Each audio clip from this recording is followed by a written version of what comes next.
Hello and welcome to today's episode of Your Manchester. On tonight's show, we have a male dancer called Andy Monaghan, who is the star of Matthew Bourne's production of Sleeping Beauty, soon to be here at the Lowry Theatre. Hayley Cartwright is with us first, talking about a new film, and then later on seeking out to help the closure of Oldham Coliseum. Michael has been to the Cosgrove Hall archives, delving deep into a fabulous stop-motion animation world. And if that's not enough, Ash Stone has the review that you've all been waiting for. That's the review of Cinderella over at Hope Mill. How fantastic is that? This is how your Sunday's looking.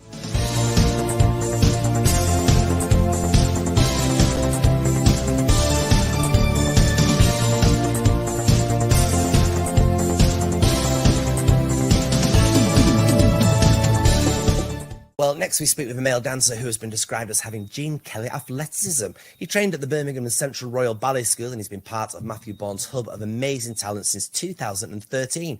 He's now touring with the 10th anniversary of Matthew Bourne's fantastically gothic and beautiful production of Sleeping Beauty, which you can find at the Lowry Theatre from the 22nd to the 26th of this month. But what is the secret ingredient of having a long-term successful dance career? And what is it that makes Matthew Bourne's productions so amazing? To find out more, please welcome Andy Monaghan. Welcome, Andy. How are you? Yeah, I'm good, thank you. Thanks for having me. So tell us then, this beautiful production of Sleeping Beauty, it's on its 10th anniversary. What has changed within the last 10 years? I think on the whole, the show's just got a bit tighter. I think when they did it in 2012, you know, when you create a new show, there's a lot of buzz about it and you kind of have to get something on. And then as you do more revivals, you can kind of hone it.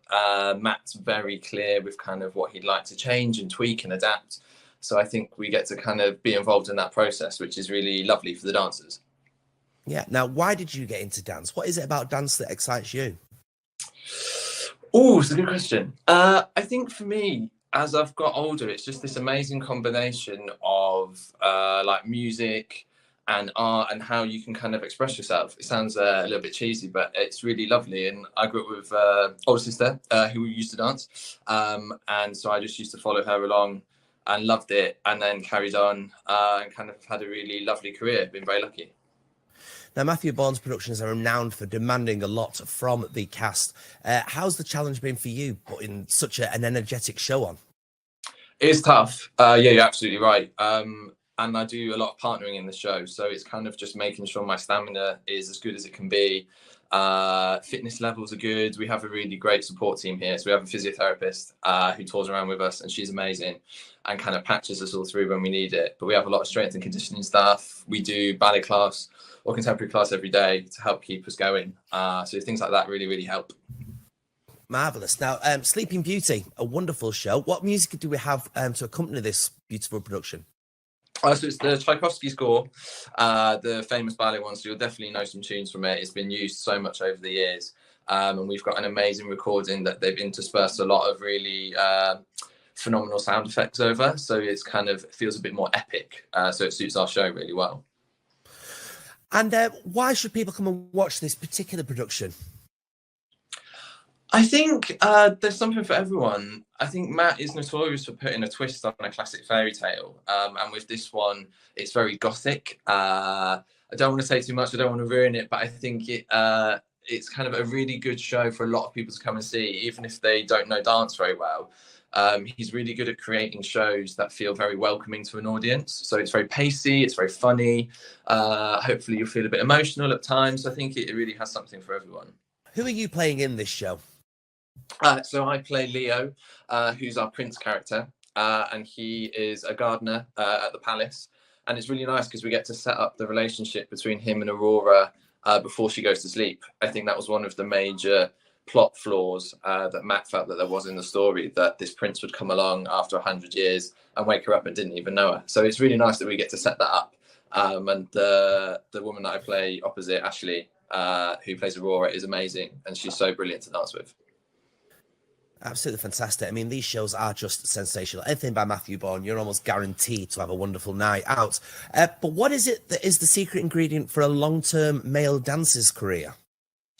Ooh, a lot of luck. And I think it's just really taking care of yourself. I think for me, that's been the thing. I've been very fortunate to have a lovely career and really nice opportunities, but you want to make sure that you can make the most of them. So trying to keep yourself healthy and fit is probably the biggest challenge that I think that there is. And I think we're really lucky as male dancers that there's someone like Matt around who creates these roles that are so fantastic for men. So kind of whether it's Swan Lake or Carman, Romeo and Juliet, all of them, they're just so rewarding to do. So I think a lot of us guys in the company feel very lucky to be dancing here. And we're very lucky to watch them all as well. For now, though, Andy, thank you so much for your time. This is running from the 22nd to the 26th of this month over at the Lowry. Make sure you check it out. Andy, thank you so much. Thank you. Hi, I'm Hayley and welcome to Your Film. Now, coming to a cinema near you from the 25th of November is 3-Day Millionaire. It stars Cole Meany, Jonas Armstrong and Robbie Gee. And it's about fishermen who actually conduct the robbery of a lifetime. It's a black comedy. It looks absolutely brilliant. It isn't set in Manchester, but it is northern. So I definitely recommend it. It looks absolutely brilliant.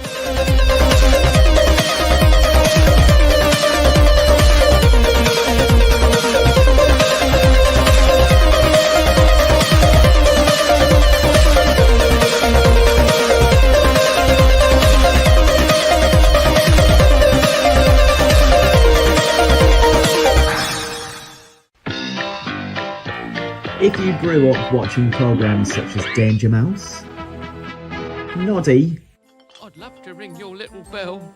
All right, Mr. Wilco. Carry on. and The Wind in the Willows, Attitude! Always! there's a high chance that the name Cosgrove Hall will be quite familiar to you. The Chorlton-based animation studio ran for over 30 years and was responsible for some of the most famous children's television and animated films throughout that time. Off Cockleshell Bay.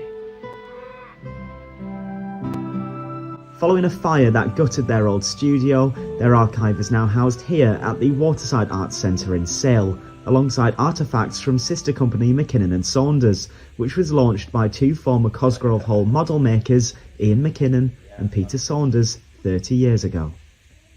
To celebrate this special anniversary, Waterside Arts are displaying some of their most iconic original puppets and models alongside imagery from the last 3 decades. They've worked on everything from Bob the Builder to The Clangers, films by Tim Burton to Guillermo del Toro's newest Pinocchio film, and puppets have been shipped in especially from the States from that production for the new exhibition. And Peter, do you have a favourite that you've worked on over the years? Obviously so many iconic children's programmes. For me, I got so excited when I saw Bob the Builder when I walked in. So that was my show when I was younger. But do you have a favourite from across the years? Well, secretly I do, but it would be undiplomatic to actually say that.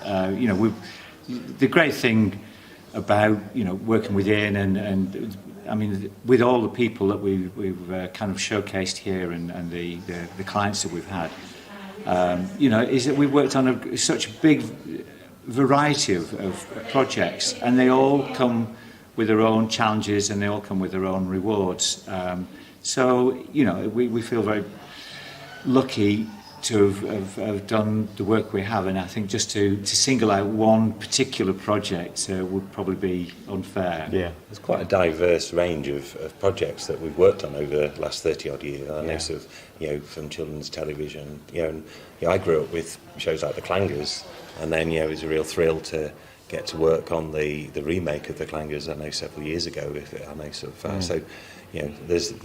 There's a connection there for us from to our childhood, but there's many new projects that we worked on, and hopefully when people come to the gallery they're going to see a little bit more behind the scenes, see a little bit of that, the curious world that we work in, and hopefully that's something people will take away from the exhibition. And what can you tell me about the design process? Because obviously some of these puppets are incredibly intricate. Does it all depend on the client perhaps? Or because obviously depending on the client, I guess they'll have a different budget for each of their productions. And I just sort of wondered as well, you see so many different versions of the same puppet. Do you make these before it goes into production, or perhaps whilst you're making it, you go, well, I need a different face for this? So can you tell me a little bit about that? The design, I don't know, and as every job that we do is a completely different setup. Although there's many people that we've worked with over the years, there'll be a constant, I know, within the team. But each project, when a director or producer comes to us with a project, we have to look at it and sort of think, well, what's the best route for this? And sometimes I know, we start afresh. Sometimes we've got a book to follow with some illustrations there. Sometimes I know, we have to bring a designer on board. I know, or sometimes you're working Tim Burton. He is the designer. He's very much the creative lead for the look of it. So, gentlemen, obviously this is to celebrate your anniversary. We know it started yesterday, but how long does this go on for here at the Waterside Arts Centre in Sale? The exhibition is here at Sale Waterside until the 25th of February, so hopefully that gives plenty of time. Well, the iconic Oldham Coliseum Theatre could face closing its doors forever after more than 135 years in the wake of planned funding cuts. The Fairbottom Street Theatre, one of the oldest still operating in Britain, relies on the support of the Arts Council of England to continue to stage performances, including its hugely popular Christmas pantomimes. Earlier this week, there was a bit of a display outside of just how passionate people are about this fantastic theatre.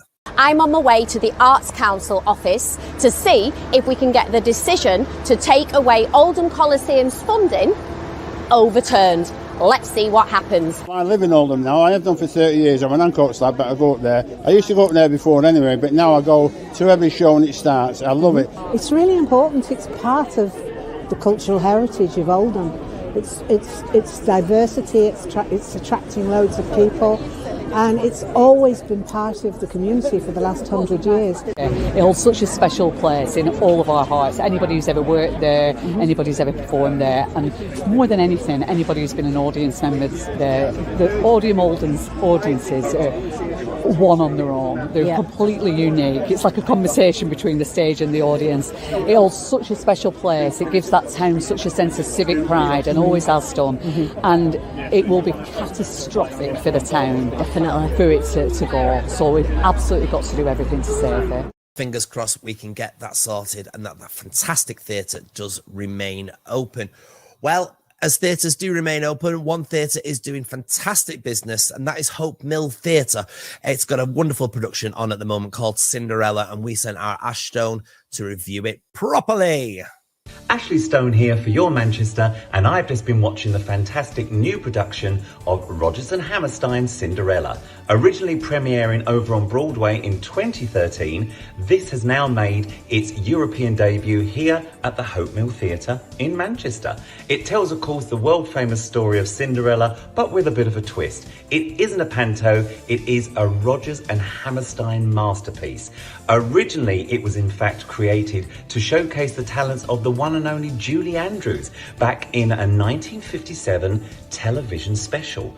Now, this one, which I've just been to see tonight, has got a stellar cast led by the one and only Grace Moe as Ella, Cinderella, see what they did there, and of course Prince Tofu is Prince Charming, and he's played very, very aptly, and beautiful vocals by the one and only Jacob Fowler. Now, the fairy godmother is Julie Yamaki. She's absolutely brilliant, and stealing every scene she's in is Madame, or as you probably come to recognise very quickly, she is, of course, the wicked stepmother played by Annie Atkins. What you've got to do is get yourself over to the Hope Mill Theatre. Don't wait for the other shoe to drop. It runs on now until the 11th of December. Well, there we are. That's another show here on Your Manchester concluded. Don't forget, we're back on Wednesday when we are looking at the sign language phenomenon that's sweeping the world thanks to the storyline of our gorgeous Dolly Rose Campbell over on Coronation Street. Till then, though, make sure you check out all our socials, and I'll catch you on Wednesday for another fantastic episode of Your Manchester.